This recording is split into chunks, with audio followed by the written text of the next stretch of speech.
Welcome to Butcher's Building Blocks. Let's take some Wenge, cherry, and hard maple and turn it into a musical cutting board. In order to duplicate a piano keyboard, we have our dark keys at the top and then our white keys at the bottom. Notice that on 6 of these, 1, 2, 3, 4, 5, 6, we're going to be making a double notch, and the other ones just have a single notch. In between each key, I have put a piece of cherry veneer to give it that shadowed look. Here's our plan. We have half a keyboard here. The white keys will be 7 3/4 inches. The black keys will be 4 inches. We need 10 black keys, 8 white keys with a single notch, 6 white keys with a double notch, and 14 strips of veneer to go in between each key.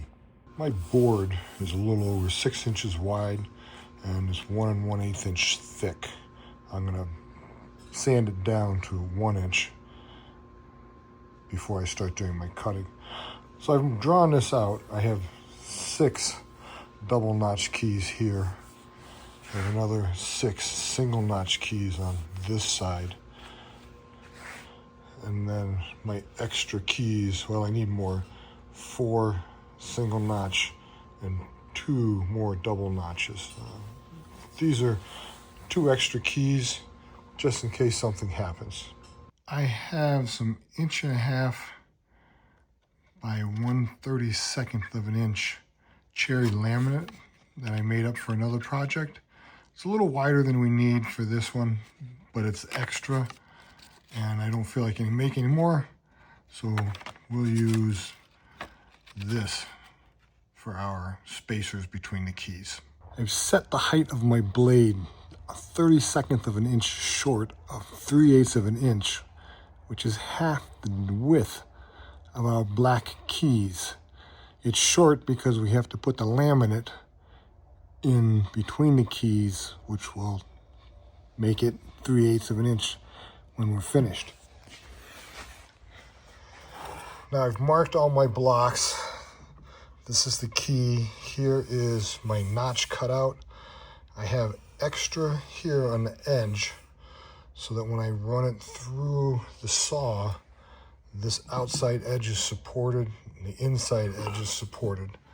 That way you don't get any little bit of a bow here because both points are supported as it runs across that saw blade. Okay, I've made my initial depth cuts so that I know where I'm going to hog the material out.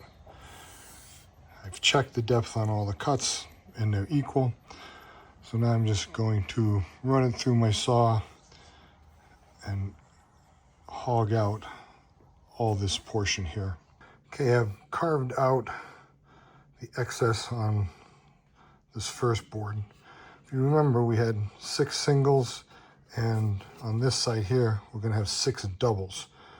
So all we're gonna do is flip this board over and carve out this section here.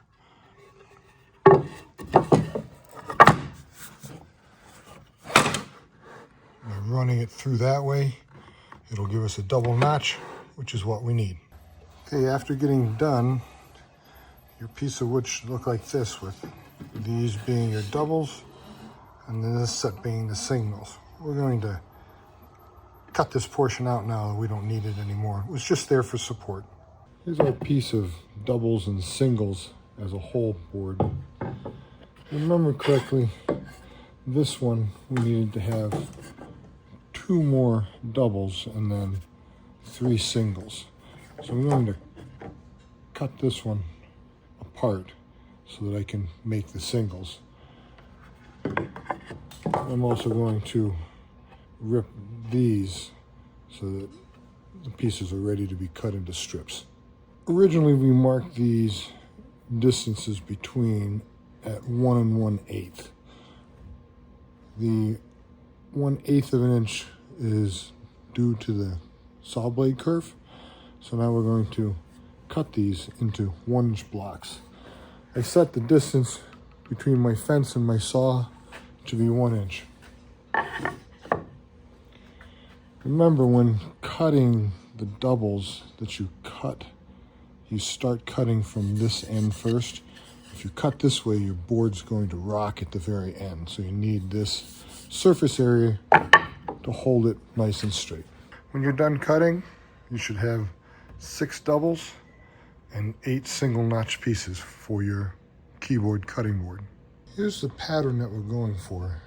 2 black keys, 3 black keys, 2 black keys, and 3 black keys. Here's a key that I had from another project. Okay. I'm going to fit in there like that. Next thing we're going to do is take our laminate and glue it in place. Here's a picture with the laminate going in between. There are 10 that are 4.5 inches and 3 longer ones at 9 inches. We'll just put glue on top and clamp that in place for each one of these.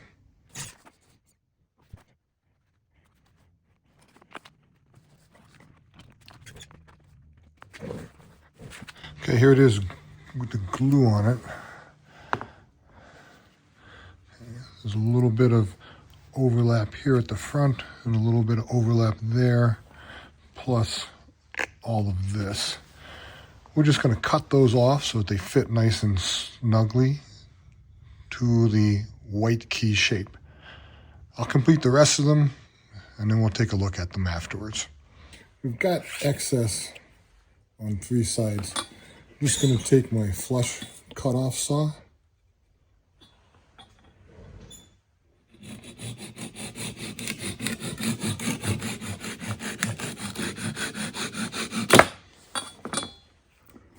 and trim that edge off.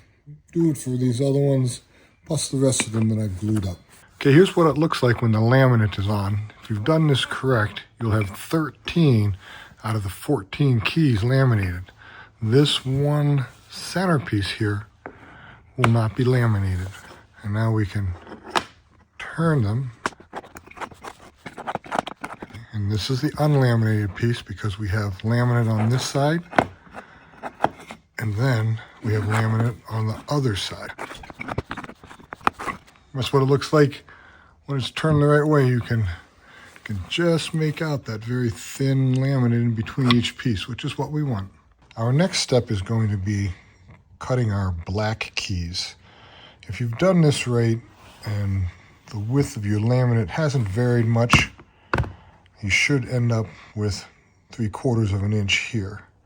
What I'd suggest that you do is clamp one together with the laminate, because laminate does vary, and then actually take the measurement of several of these keyholes to make sure that you're getting the right one. Mine are almost 3/4 of an inch. It's like 11.5/16. So I'm going to be cutting mine at 3/4 and then sand them down to fit. Okay, as I said earlier in the video, we need 10 black keys at 4 inches by 3/4 by 7/8 of an inch. That's the final dimension after everything's been trimmed down. I'm actually going to cut my black keys longer at 4.5 inches. That way I have room to trim everything when it's finished. Now that we've got all of our black and white keys cut, it's time to start gluing together. Now I've found that it comes out much better if we glue a black key to a single notch. So we'll glue up these 2 first, make sure that they're very tight in this area, and then the secondary glue will put them together. For the glue up, it's very important that all of these gaps are minimized.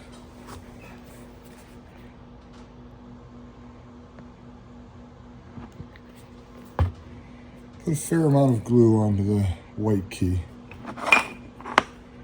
Be sure that you get this shelf portion wet with glue. Place your block on top.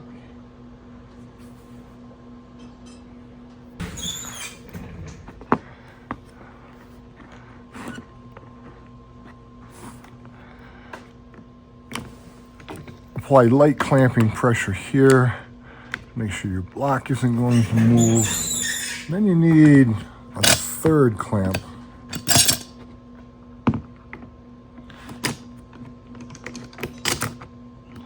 going to go across the top here and apply pressure to the dark key. That's why we cut them a little bit long, so you force that key up. And that's what it should, that's what I found. It seems to be the best configuration to get me the final product that I want. Once you get the dark keys on and glued, it's time to glue up a set of two. Apply reasonable glue. Set up. I'm going to use another finger.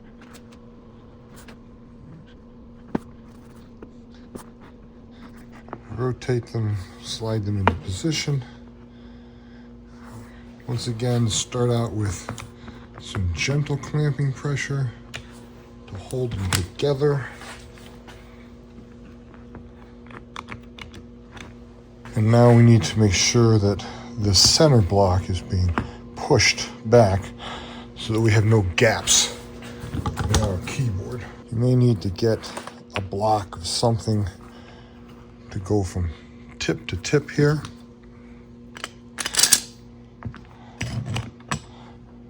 And then take your other clamp and force that block back into itself. Increase your side clamping pressure, and there you go. You're set.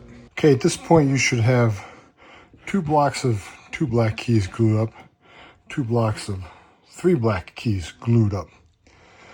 At this time, before gluing them all together in one big chunk, I like to run it through my drum sander to even this off, so that when you go to clamp them together, it doesn't cause buckling in the final board.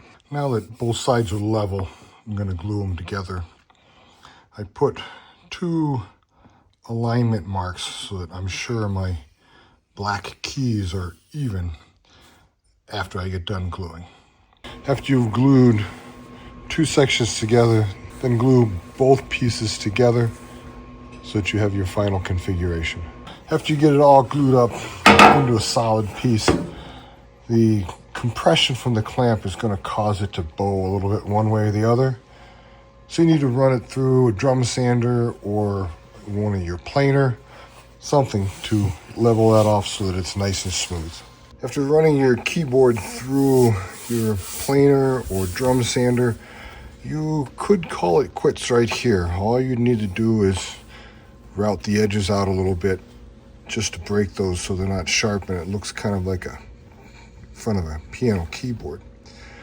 The other thing I like to do is take cherry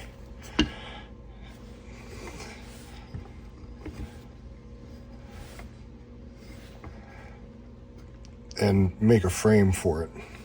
Now I left these ends long on purpose because I'm going to come back and whatever the width of this board, in my case it's 7/8, I will take 7/8 of an inch off the front here, so this will end up being nice and level. And then again, you need to route the edges, which we'll do later on. So I've created 2 keyboards, one using Wenge and a second one using black walnut. This one has the cherry frame on it, and this one we're just going to route and let it as it is. This one is 15 3/4 inches by 7 3/4. This one with the frame on it is 17 1/4 by 8 3/4 inches. I used an 1/8 inch round over bit to finish up those edges, take that sharpness off, make it look more like a piano key in the front. Here are two boards side by side. Let's put some cutting board oil on them and see what they look like.